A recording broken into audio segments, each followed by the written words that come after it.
This last 24 hours has been, I think, literally the wildest 24 hours in NBA transaction history, at least during a season. I know maybe there's been a more wild 24 hours during free agency, but for trades, this last 24 hours with Luca for AD last night, please check out my video for that. And today, now we have Fox being traded from the Sacramento Kings, pairing with Victor Wembanyama on the Spurs. This is a big, big blockbuster trade. Spurs got the all-star point guard that they needed.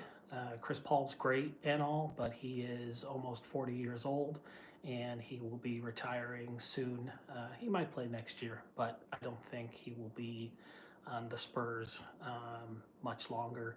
And Fox is a top 20 guy. Victor's a top 5, top 7 guy. And so now you have two legitimate all stars, top 20 guys to pair together for the next 5 or 10 years. And they did great. I'm going to go over the details of the trade and what everybody got in the 3-team trade, and then we will get into grades. So, first of all, the 3-team trade is with Sacramento, the Spurs, and the Bulls. I'm wearing my Bulls hat. I'm very, very happy that the Bulls finally made a trade. We'll get into their grade in a little bit, but let's go through the particulars of the trade. So the Bulls got Zach Collins from the Spurs. They got Trey Jones from the Spurs and Kevin Huerter from the Spurs. And then they also got the 2025 pick back from the Spurs, first round pick back from the Spurs that they originally had traded, that the Bulls had originally traded to the Spurs in the DeMar DeRozan trade. So they get that pick back. The Bulls now own all of their picks going forward for the next 7 years, and they still do have that lottery protected pick incoming from the Trailblazers. So, not that I think the Bulls are making any trades anytime soon. I think they are starting the tank, which is exactly what they should be doing, but they do have the ability now to trade 5 picks and 3 swaps, which is great. So the Spurs got De'Aaron Fox, and they got Jordan McLaughlin, and the Kings got Zach LaVine, Sidi Sissoko, and 3 first-round picks, 3 second-round picks. The details of the picks matter here. One of the first round picks is the Hornets pick this year in 2025, but it's top 14 protected. And so that pick is 100% for sure not going to convey. So it's going to turn into a 2026 and 2027 second round pick from the Hornets. So that's what the Kings will actually get for that first round pick. So that first round pick is fake, essentially, because they're not getting the first round pick this year. They're going to get 2 seconds in 26 and 27. They are getting the Spurs pick in 27, which is a nice pick to get. The Spurs do have the 27 pick unprotected coming from the Hawks, so they will still have a pick that year. The third first round pick that the Kings are getting is the Wolves 31 first round pick. That's a really good pick. The Wolves could be terrible by then. Anthony Edwards could be off the Wolves by then. So that's a really valuable pick, and I think that the Kings were really good to get that pick. The second round picks that they're getting the Bulls 2025 second round pick from the Spurs. They're getting the Nuggets 28 second round pick that's top 33 protected, also from the Spurs. And then they're getting their own pick. The Kings are getting their own pick. So it's the Kings 2028 second round pick back from the Bulls that they had just traded to them in the DeMar trade. So real high level here. Bulls are my favorite team. I'm from the suburbs of Chicago, and I've been a Bulls fan my whole life. They're always my favorite team. As a Bulls fan, I'm happy that they made a trade. That's about as excited as I can get for this trade. The pick that they got is borderline a fake pick. It was protected top 10 in 2025, top 8 in 2026, and top 8 in 2027. If the Bulls end up being that bad those 3 years, the pick would have never conveyed. They would have never have given up a first round pick. I think it would have been a second round pick in 2027 at that point had it not conveyed. And so if the Bulls end up being that bad and picking in the top 10 this year and the top 8 the next 2 years, then this pick is basically nothing. It's basically giving up a second round pick or getting a second round pick. And the fact that they gave up a second round pick in this trade, that would mean that they netted 0 picks for Zach LaVine. Getting into the players, Zach Collins, I think he's a terrible player on a terrible contract. He expires next year, so it's this year and one more. Trey Jones is a fine backup point guard. The Bulls do not need more point guards. I think they have 6 point guards now on their roster, which is ridiculous. At least they got a center in this trade, so they have a center. They do need centers. They need a power forward. They still have 0 power forwards. Um, Trey Jones expires after this season. He makes 9.1 million, so at least they got some money off their books, which will help them re-sign Giddy in restricted free agency, and if they choose to go and re-sign Lonzo Ball. Kevin Herter is 16.8 million this year, and he's got one more year on his deal. So basically, they turned the 3 years of Zach LaVine at 43 million into, and it's 43 million this year, and it's going up each year. I think it's 43, 46, and 49. So they're turning that into um, like 34, 35 million for next season combined of Collins and Herter. So it'll save them 10 million, $11 million next year. That's not as much as I would have liked this trade to save them, considering they didn't really get a new first round pick in the trade. I would like them to have saved more like $20 million because if they have to pay Giddy $30 million and he's making currently less than $10 million, that's a $20 million difference. I know Ball is making over $20 million and he expires, but if they want to resign Lonzo Ball, then that gets a little messy. I know Ball's playing well this season, and I'm really happy that he's been able to come back from this injury. I'm super happy for him as a human and as a player, but I don't know why we need both players. I mean, I know he's our best defensive player, but unless he's taking a like $5 million contract on a 1 year deal, I don't really want him back.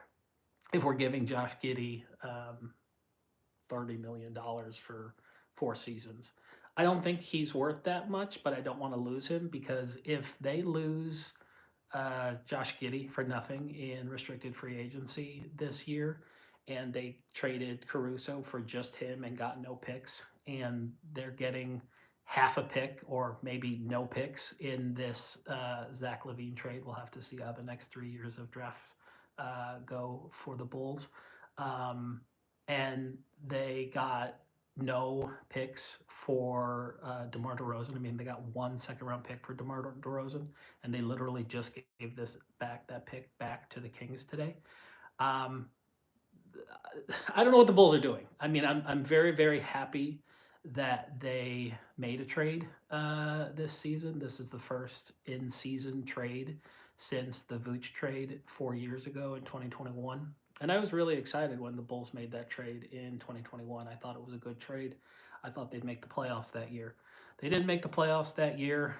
The best they've done with Vooch is one playoff win and the 6th seed when everybody was healthy when they first got Ball. Well, Ball was healthy for half of the season. Um, they were in first place at the end of January that season. Everything looked great, and then they fell apart and had all kinds of injuries and fell to the 6th seed, and the Bucks beat them in 5. Um, After that, all we've had is a bunch of play-in losses to the Heat. Um, this team has failed miserably. I'm very happy that they're finally breaking it up, but this is not the kind of return that I thought we'd get for Zach LaVine. Zach LaVine's actually had a great season this year. This is one of his best seasons. I think it's his most efficient season, and he's playing really, really well. Um, so it's tough because I'm happy they made a deal, but I don't think it's a good trade. Um, so is it better than doing nothing? Yes. Are they going the right direction? Yes. So do I like the return on the deal? No. I'm going to give the Bulls a C minus for this trade, but I am very happy that they made a trade. I'm glad that they picked a direction. I think it's the correct direction. I think losing as many games as you possibly can the rest of the season and getting more ping pong balls and trying to get Cooper Flag is exactly what they should be doing. And not making trades during the regular season was not getting them anywhere. This roster wasn't getting anywhere. DeMar, Zach, Ball, Vooch, they were not winning a championship. They weren't even winning a playoff series. So if it doesn't work, you got to go the other direction. You got to get bad. And so I'm glad that they finally did something. All right, so let's talk about the Spurs. This is a great trade for the Spurs. They still have 6 picks in the next 7 years, so they still have plenty of first-round picks. Thank you, Atlanta. They have 3 picks coming from Atlanta the next 3 years. They've got 25 unprotected, which is super valuable. They have 26 pick swap, and they have 27 unprotected. So the Spurs still have plenty of picks to get better, and they just added a top 20 all-star who's in the prime of his career. He's only 27 years old. And I think he's the perfect type of player to play next to Victor. I think Victor's defense can hide any point guard who's not a great defensive player. And Fox isn't a great defensive player. I know he's also not a great three-point shooter. In fact, Victor might be a better three-point shooter. Fox has had some really good years, though. He's had 2 years in his career. I think he's a bit above 36 or 37%. But as a career, I think he's around 33%. So if he could have some good years, maybe Victor's ability to draw double teams can get him some easy corner threes and he can get his numbers up. If he can shoot 35.5, 36% for his career with the Spurs, they will be really, really good. So I think the Spurs' ability to get Fox, not give up their best picks, and keep Castle and Vassell, this is an absolute home run. I mean, this is A++. I know I said that the Lakers get the highest grade possible that you can get to get Luka yesterday, and I stand by that. But the Spurs get you know, this isn't S+, but this is A++. I mean, this is a great trade. This is 10 out of 10. Luka's like a 11 out of 10. I mean, it's off the charts. Great when you get a 25-year-old who could be the best player in the NBA.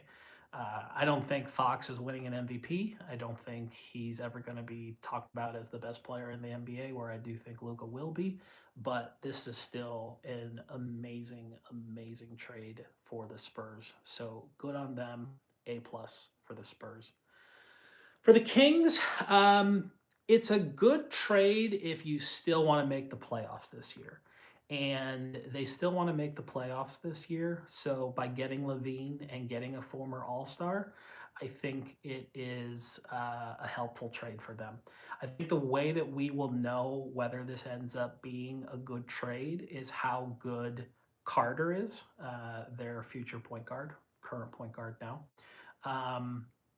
If he can be a legitimate starter and produce maybe 60-70% of what Fox was producing and allow LaVine, DeRozan, Murray, and Sabonis to be the other 4 starters, I think this could be a very, very good team. So if he's as good as he's looked so far, and if that can expand, if he can still produce those kind of numbers, but in 30 to 35 minutes a night, I think the Kings could be really good, and this trade could work out okay for them.